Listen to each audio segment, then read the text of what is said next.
Hello, sweet ones. Thank you. It's like drinking nectar to be in this connection with you because the sweetness of who you are. And don't think you're anything less than sweet. Please do not think all those mental thoughts about, oh, I'm bad or this or I've done that or how can you love me?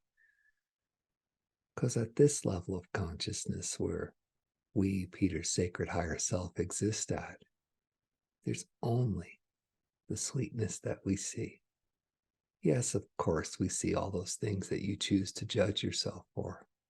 But when they're not tied to the third dimension, then the judgments don't really mean a lot. They're just, oh, what an interesting thought.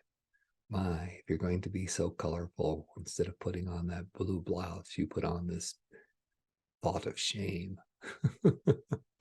All it is how you're choosing to dress up. But we see what is underneath all that dressing, your essence, your soul, the God stuff that you are. And there's nothing but sweetness when we connect with you. So thank you. Thank you for your presence. Thank you for your awesomeness. Thank you.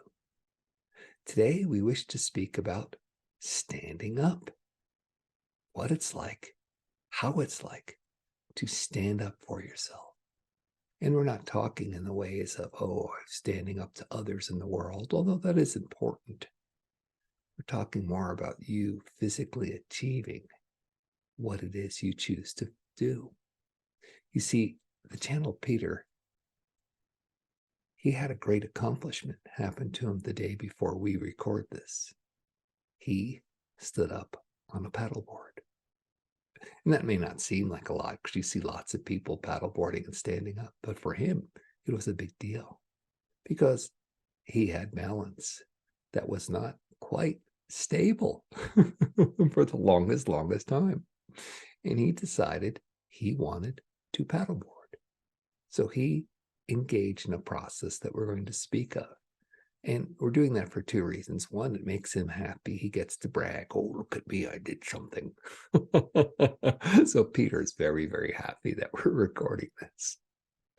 And there's some lessons about the allowance that took place. And this is so important because as you move from 3D to 5D, it's no longer about you set your goals and you work at it, like an athlete in training or trying to complete some coursework. It's not like that anymore. I mean, that is important, of course, but it's the allowance that lets things happen. So let us talk about how Peter was able to allow him standing up on a paddleboard. And once he did, it was like a normal thing. He went for quite a ways, hundreds and hundreds of yards into this beautiful lake before he had to go back and sit back down and rest. But even the getting up and sitting down part, there was no falling in. It was all smooth and graceful. He had to rest because, as he was explained by his lovely wife, yeah, your ankles and this torso that's keeping you with balance, you're not going to be used to how much balancing your adjustment you're going to have to do. Once you get used to it, you'll be fine. So let's talk about the steps of becoming fine. Because it's not like you're not already fine. You are. But how do you get there? So Peter wanted to paddleboard. That was his goal. His wife enjoyed it. He enjoyed it. He had a long career of river rafting, many great adventures. He got to raft the Grand Canyon, row down it, did incredible feats. So he always liked being on the water, especially for him. He's a very hot person and he lives in a desert. So water is a beautiful thing. So paddleboarding was a beautiful, serene way to do it, except he couldn't really stand. He'd try and it would just not happen. Wobble, wobble, fall in. So he bought the widest, longest paddleboard he could get, and he bought it with kayak seats that were attachable, so he could go in the water and play. And he did this for a long time. Then he bought a wobble pillow. Yes, a balance pillow. They're foam things that are kind of soft and squishy. And he would practice. He would go to the gym and he'd carry his pillow with him. And after every workout, he would spend a period of time standing on one foot on the wobble pillow, standing on his toes on the wobble pillow, stepping on and off. and other balance exercises. And he did this for about 8 months, several times a week. And he was noticing his balance was improving and improving. It was very exciting. And he knew that sometime this year, because he did this last year, he knew that sometime this summer he would be standing on a paddleboard. But then he stopped. Life intervened.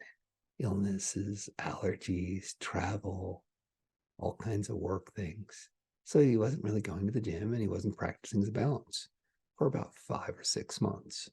Now, this is important because he was not having the mental focus of, I have to do this and I'm in training for doing this. He had simply let it go. And this letting go is so, so important. When he let it go and it was no longer in his consciousness, then the doors were open to allow it.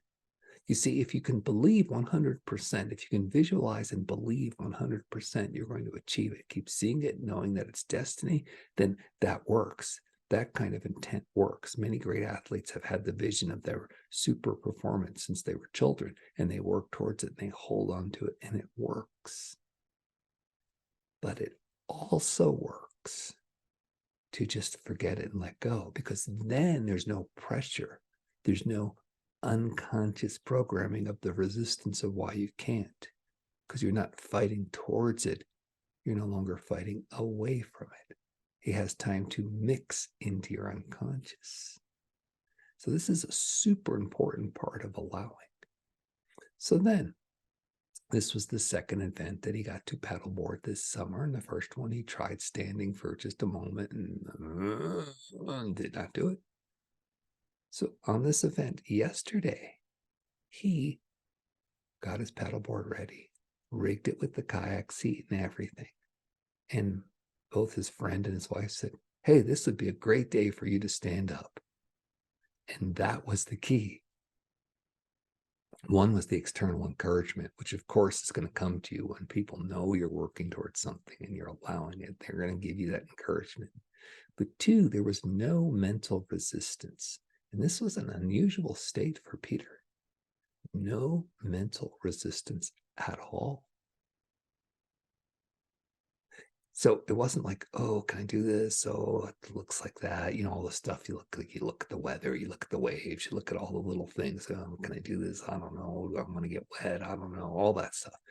He had none of those questions. He was a quiet mind. Yes, all those meditations were all those clearings. If you do breath work, you bring your kundalini up. You do meditations, you quiet your mind. You do clearings and remove this unconscious programming. Then you're in this state of flow. And that's where he was. So his friends said to him, his wife said to him, why don't you try? So he didn't think twice about it. Just moved the seat, folded it over, got up on that paddleboard. First try, stood up, paddled out, just kept going. So he was so happy and so proud that he achieved this. But the story doesn't end there. Even though it's super important, this idea, if there was no mental chatter. Because he discussed this with his beautiful wife and friend, and they said to him, you were ready. You were just ready. And so this is another aspect, is timing. You have to allow for things to be in the right moment, in the right place. And this is hard to do, especially when you want to achieve something, especially when you're trying to do your transformation. Many of you who listen to these podcasts are in the state of transformation. You're like, oh, okay, I've got all these blockages. I'm in these pains. It's not working. I want to move to a better place. And so you want to get out of the bad place. But all that focus of wanting to get out and move to it keeps you in the bad place. So it's a conundrum. How do you get to where you want to go? You have to have intent, and you have to totally let it go, right? And then when it is ready, even though it may not be on your timetable, because remember, this was his second attempt this summer to go paddleboarding. And he just got up and stood up because he was ready. No doubt, no question, no fear. Where did the fear go? Where did the self-talk of, oh, I can't do this, and I've never done this in the past? It just wasn't there. So this was a beautiful gift. He was so happy to receive it. We were so happy to give it and allow it from all of the help of Source, who was also helping with him. So you don't know this, that you're getting help constantly 24/7. Your higher self is always trying to reach you, but you maybe not be in connection yet, but you will be soon, especially if you attend these messages, especially because immediately after filming this, the channel is going to begin writing his series of books. And within a short period of time, you should have simple steps to get to where you can connect to your sacred higher self in this way quite easily. The timing is right. So you're going to have that tool. But anyway, it was right for Peter that he was allowing all the help coming to him. And as you allow, you're going to become more too. So he just stood right up and paddled away. But that was not the end of it. The whole rest of the day, he was in experience. It's completely different when you're in experience and you're not in your mind, right? You know what I'm talking about. How you can have a thought and it just takes over, and then there's another 20 thoughts, and then there's another 50 thoughts, and then there's like memories, and then there's figuring things out. And meanwhile, an hour has elapsed, and you aren't aware of the trees or the forest or the lake or anything. But he was at a day in experience. His mind was incredibly quiet. And even when he was talking and interacting, like when he stopped and had lunch, he felt the need to just joke. And so he was just making stuff up and being crazy. And that was a mental period interspersed with the wonderful taste of the food. But while he was on the lake, he would see a fish. And that was all his awareness was, that fish. And if you think about it, from the mental standpoint, you put your awareness and you just focus on it. But from a oneness standpoint, when you lose the part of you being your mind and you become an expansive consciousness, he was aware of the fish, and that's all he was aware of the fish. Hence, he was the fish. He was one with it. And he didn't lose himself. He was still him. He was still paddling around on a paddleboard. But in the moment of the fish, that's all there was. And then the bird, and then the cloud, and then the mountain, then the wind. And all these things would be for as long as he was holding his awareness on them. And that's all his awareness was held on. Such a beautiful, beautiful experience. He was so happy to be in this state. The next morning, this morning, he told his wife about it. She goes, "Oh, it's just so good when you're in those states of awareness. Then you have those periods of time when you have a day like that." And he was like, "What? You have days like this? I really thought it was something that happens a few moments at a time." So anyway, this is how the transition is going. You're going to get there. She's already there a lot more than he has been. And you're going to be there too, where you're just in that state of awareness. And being in that state may have been what allowed him to stand and deliver on his paddleboard.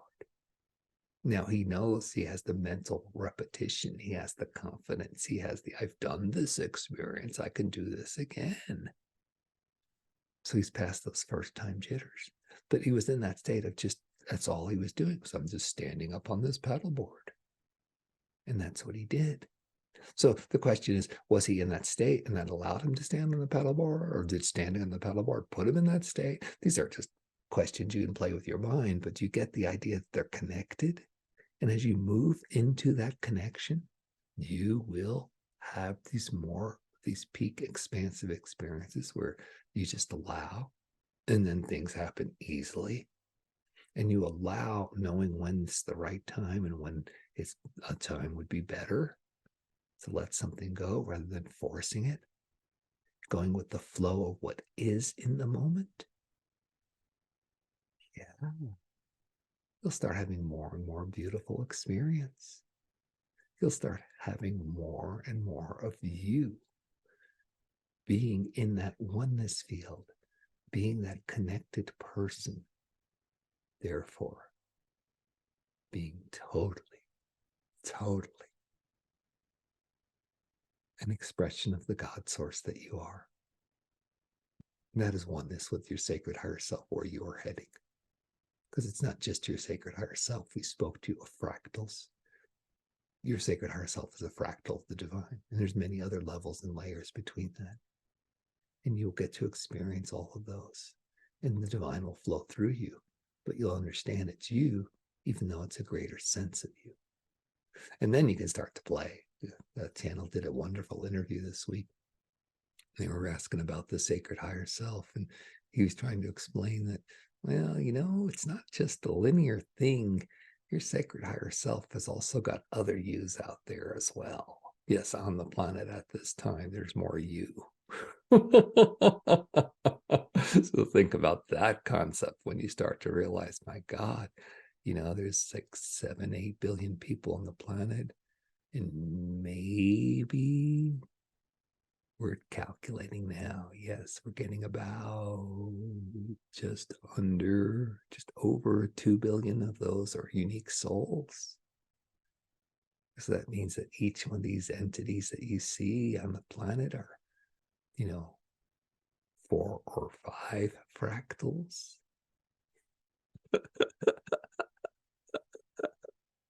Yeah, you're here and you're all over. And you will connect to yourselves. But mainly it's your soul's purpose to connect to yourself. And you can play that game, but it's more important for you to play the game of how can I truly be the essence that I am in this expression? How can I fully be me? We've spoken of claiming your significance, and this is important. We're going to speak of it again now. We told you at the beginning of this that the channel was super happy. He said, hey, let's talk about me standing up. And we were like, yeah, absolutely, let's do it. And his motivation was twofold, of course. And it always is twofold. And the sooner you acknowledge it and the more you acknowledge it, the better you will be in fulfilling and expressing your purpose and the exuberance of who you are. And the twofold is, one, he wanted to share the process of standing up. But two, he wanted to brag. Hey, look at me, Ma, I did something. So he was claiming his significance. And this is important for you to claim your significance, because we always desire that. We want our friends to say, hey, we love you. We want our other people to say, oh, you're fun, or you're a good teacher, or you're a good golfer, or you're a good whatever you do. You're a good mom. You want to hear that from your kids, right? So we want all this, but then we don't acknowledge that we want it, so we cut ourselves off from our humanity. To be human is to have desire. Okay, and part of that desire is self-appreciation, which is completely different than the lack of self-worth. The channel Peter works with so many clients so often, and that's at the root of many, many people's deeply buried unconscious blockages. I'm not worthy, I'm not loved. So you are worthy and you are loved. And part of it is claiming it. Sing it out loud, getting up in front of people, opening up the windows. I'm wonderful. Yes, I am. Here I am singing it out to the world. Right? That's boggling for many people. You'll get used to it. It's important to get used to it, because as you speak it, you will start to feel the stuff in you. Like, for instance, we are the channel speaking, but Peter is still here, and Peter's body is still here. And because we're going on and on about him bragging, he's starting to feel a little trepidation in his body. And that's normal. Okay, it's like, oh, you're not supposed to be bragging all the time. It's not humble and all these other beautiful things. That's how it was in the old energies. Are you bragging because you're trying to fill a need? Right? Oh, I'm just not feeling lovable. And if I tell you enough to pay attention to me and love me, maybe you will, and I'll get my need full. Or are you bragging to celebrate that you are that awesome and that lovable? And when you do brag to celebrate that you're that awesome and lovable, guess what?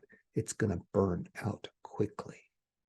You're going to just speak it like it's true. Someone's going to give you a compliment. Like, for instance, Peter and his wife are marvelous swing dancers. They're so much fun when he's doing that. It's just so much joy. People love watching, and they tell him all the time, you guys are great dancers. And the answer is, thank you. I'm glad you noticed.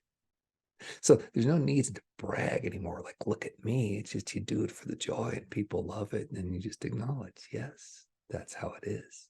Till you get there, though, some bragging is going to help you. And then what will happen is as you brag, just like with the channel now, he's experiencing the trepidation in his stomach. If he chooses to, he'll go, okay, another thing to clear. Let me work on that when this recording is done. Because that's just the signal. And then over time, and it'll be a very short period of time, but you have to really get through your blockages of your doubt and your self-worth. Over a short period of time, you will just start to not feel the need to say, hey, look at me anymore. I mean, you still will when it's right. Like, for instance, during lunch, he kept wanting to just tell jokes. And so he was just making up funny stories as best he could. And that was just driving him in the moment. He was so happy. But then the rest of the time, he was just quiet and letting the other people discuss and speak what they were doing. And thinking, yeah, that's a game to play. And don't play it until it's right for you. But just to sit quietly with a person, hey, let's go to lunch. And then during the whole lunch, you don't talk about yourself. You just keep asking them about them. What? When you're in the place where you're totally happy and content with who you are, then that's just a very loving thing. And it's a loving experience, but it's not prescribed. And it's just as valuable as you bragging the whole time, as long as you know that you're bragging, A, either because it's your beautiful self and you're expressing the world, or B, because you realize it's a cue that you're trying to fill a void and you still have a blockage around self-worth and self-love. And then you can start to go clear that. So I hope you're picking up that one of the messages we've always tried to carry is there's no right or wrong anymore. There's just no right or wrong anymore. It's up to you and your sacred higher self. And there's value in you claiming your significance. It's another way that you stand up. Metaphor? Do you get that? The channel's laughing. He's like, because he loves wordplay. And it's like, oh, we wanted to talk about standing up on a paddleboard, but now here we are talking about standing up for your life, which includes bragging. And it was funny because the channel before we started this session just said, oh, we'll talk about this. And then that's not going to take the normal time that we allot. What's going to happen? And we said, don't worry. It'll be full because we've got plenty to say. So again, this is that trusting thing. He did not know this is where it was going to go. It was not planned out, but he allowed and he let it come. And it was beautiful for the moment and appropriate. This is where you're heading. You're going to be standing up because you do your work, you practice it, you acknowledge that these are places you like to go. You let it go, you let it slide for a while and go, okay, I got other things to focus on. And then when it's right, it will be there for you. And that gap can be very short. It could be miraculous in a few seconds, or it could be, in this case with the channel, months and months. But he's very happy, and we're very happy.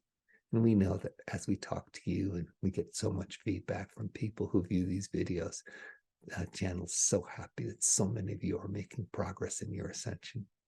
And we're so glad that we can help. And he, of course, is loving it because one, he's connected through us, through you. He's connected. And two, he gets to brag. Look, Ma, I helped. So go out there and stand up. Stand up for you, not what you believe. Not your fights, not some cause. Stand up for you. Literally, physically stand up, even when the grounds are wobbly. Walk on water. This is the joke. If you're going to use a paddleboard, right? Stand up. Do what it is that makes you feel like you're excelling. Then be authentically you. That could be being involved in a cause or a fight, but if you're doing it again because it's an external outcome you're trying to achieve as opposed to your own internal growth, and you get to look at that, don't you? There's no wrong choices, but stand up for you, grow, become. You are so beautiful. Thank you, thank you, thank you. We love you. Hello, I'm Peter D. Thank you so much for viewing this message. I am humbled by everything that's happened since I've been working to share ascension and awakening with people. And I'd like to invite you to come on that train too. The simplest thing you can do is please like and subscribe this video. That will help the YouTube algorithm put this video in front of more people so the message will get out there. And of course, you just carrying the beautiful energy that you are is the most amazing thing you can do for uplifting the planet. So thank you for being that. Thank you for sharing your beautiful time with me on this video. And if you feel motivated, I'm grateful to accept any donation you choose to give. Please see below for links. It'll help. Stay blessed.